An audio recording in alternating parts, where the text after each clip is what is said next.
Welcome, dear listeners, to another enchanting tale from original strange fairy tales and other stories. Today, I'm excited to bring you a classic story filled with whimsy, humor, and a touch of magic. This story originates from the Brothers Grimm, who collected and shared some of the most beloved fairy tales from the Germanic tradition. As with many of their tales, it carries a subtle lesson hidden within its playful yet curious narrative. In this story, we follow a simple, kind-hearted protagonist whose unexpected fortune leads to a series of strange and humorous events involving a rather unusual bird. As always, remember to listen closely. These timeless tales often hold deeper meanings than first meets the eye. And, of course, be prepared for a good laugh along the way. Now, sit back, relax, and prepare yourself for one of the most amusing and delightful fairy tales ever told. Without further ado, let's begin the story of the Golden Goose. Enjoy.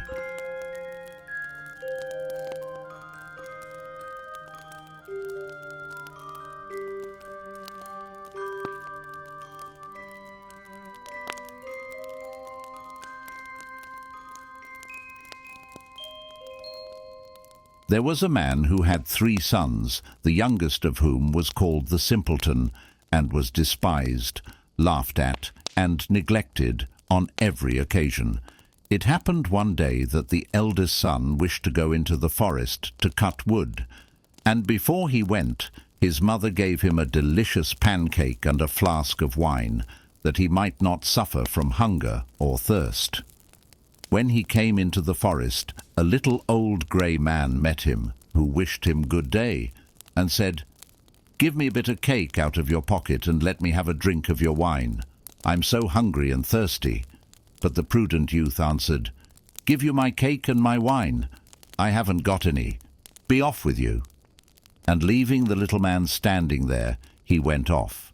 Then he began to fell a tree, but he had not been at it long before he made a wrong stroke, and the hatchet hit him in the arm, so that he was obliged to go home and get it bound up. That was what came of the little grey man. Afterwards the second son went into the wood, and the mother gave to him, as to the eldest, a pancake and a flask of wine. The little old grey man met him also, and begged for a little bit of cake and a drink of wine. But the second son spoke out plainly, saying, "What I give you I lose myself, so be off with you." And leaving the little man standing there, he went off. The punishment followed. As he was chopping away at the tree, he hit himself in the leg so severely that he had to be carried home. Then said the simpleton, "Father, let me go for once into the forest to cut wood." And the father answered, "Your brothers have hurt themselves by so doing. Give it up. You understand nothing about it." But the simpleton went on begging so long that the father said at last, "Well, be off with you. You will only learn by experience." The mother gave him a cake. It was only made with water and baked in the ashes, and with it a flask of sour beer. When he came into the forest, the little old grey man met him and greeted him, saying, "Give me a bit of your cake and a drink from your flask. I am so hungry and thirsty." And the simpleton answered, "I have only a flour and water cake and sour beer. But if that is good enough for you, let us sit down together and eat." Then they sat down, and as the simpleton took out his flour and water cake, it became a rich pancake, and his sour beer became good wine. Then they ate and drank, and afterwards the little man said, "As you have such a kind heart, and share what you have so willingly, I will bestow good luck upon you. Yonder stands an old tree. Cut it down, and at its roots you will find something." And thereupon the little man took his departure. The simpleton went there and hewed away at the tree, and when it fell, he saw, sitting among the roots, a goose with feathers of pure gold. He lifted it out and took it with him to an inn where he intended to stay the night. The landlord had 3 daughters who, when they saw the goose, were curious to know what wonderful kind of bird it was, and ended by longing for one of its golden feathers. The eldest thought, "I will wait for a good opportunity, and then I will pull out one of its feathers for myself." And so, when the simpleton was gone out, she seized the goose by its wing, but there her finger and hand had to stay, held fast. Soon after came the second sister with the same idea of plucking out one of the golden feathers for herself. But scarcely had she touched her sister than she also was obliged to stay, held fast. Lastly came the third with the same intentions. But the others screamed out, "Stay away! For heaven's sake, stay away!" But she did not see why she should stay away, and thought, "If they do so, why should not I?" and went towards them. But when she reached her sisters there, she stopped, hanging on with them, and so they had to stay all night. The next morning the simpleton took the goose under his arm and went away, unmindful of the 3 girls that hung on to it. The 3 had always to run after him, left and right, wherever his legs carried him. In the midst of the fields they met the parson, who, when he saw the procession, said, "Shame on you girls, running after a young fellow through the fields like this." And forthwith he seized hold of the youngest by the hand to drag her away. But hardly had he touched her when he too was obliged to run after them himself.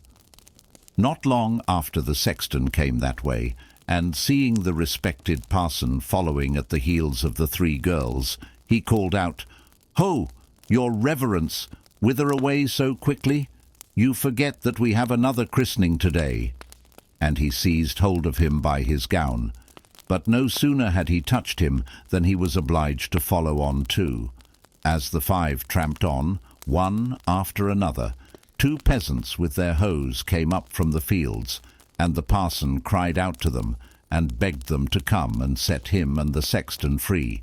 But no sooner had they touched the sexton than they had to follow on too. And now there were 7 following the simpleton and the goose.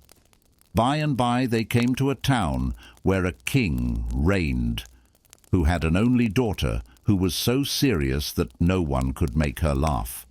Therefore the king had given out that whoever should make her laugh should have her in marriage.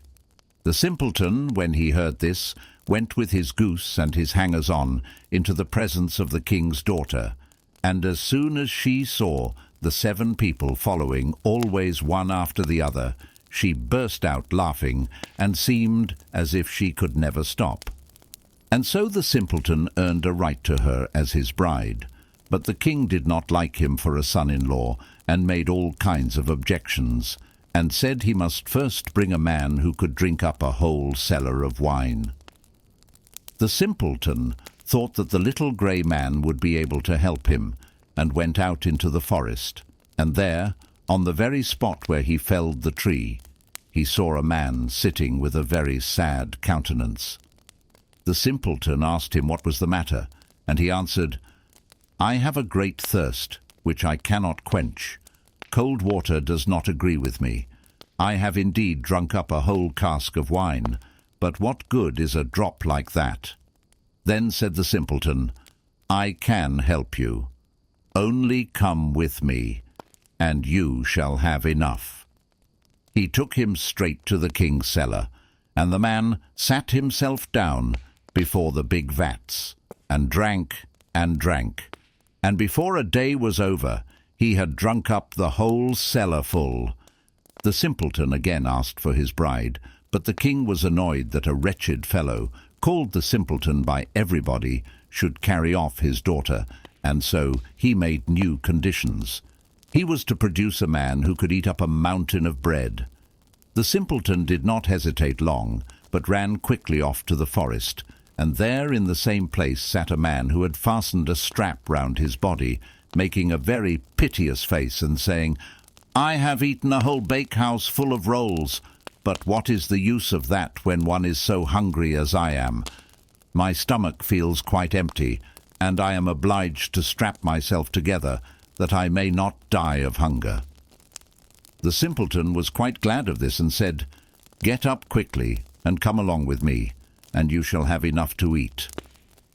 He led him straight to the king's courtyard, where all the meal in the kingdom had been collected and baked into a mountain of bread.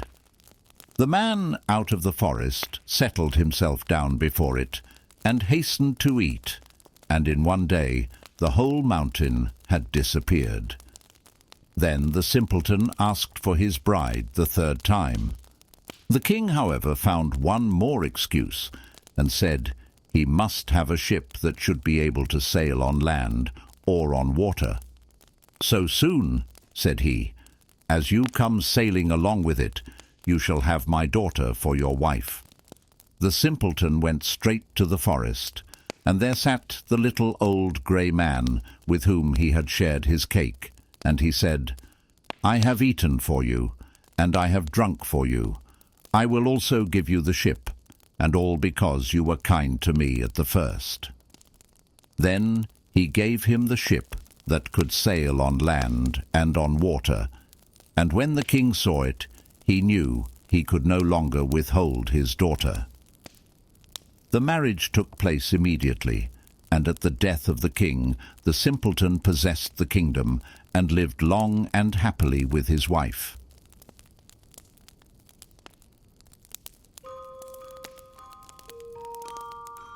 Thank you for joining me for today's reading of The Golden Goose. I hope you enjoyed this whimsical and light-hearted tale from the Brothers Grimm, full of humor, surprises, and a gentle reminder that kindness and good fortune often go hand in hand. If you enjoyed this story, don't forget to hit the like button, subscribe to the channel, and share this tale with others who might enjoy it as well. I'd also love to hear your thoughts in the comments. What did you think of the story? Do you have a favorite part? And don't forget, if you'd like to support the channel, you can now become a member for just $2 a month. As a member, you'll get access to exclusive perks, including the ability to download all the images featured in the stories in full 4K resolution. And you'll also receive a special thanks at the end of each video. Thank you again for tuning in, and I look forward to sharing another strange and magical fairy tale with you soon.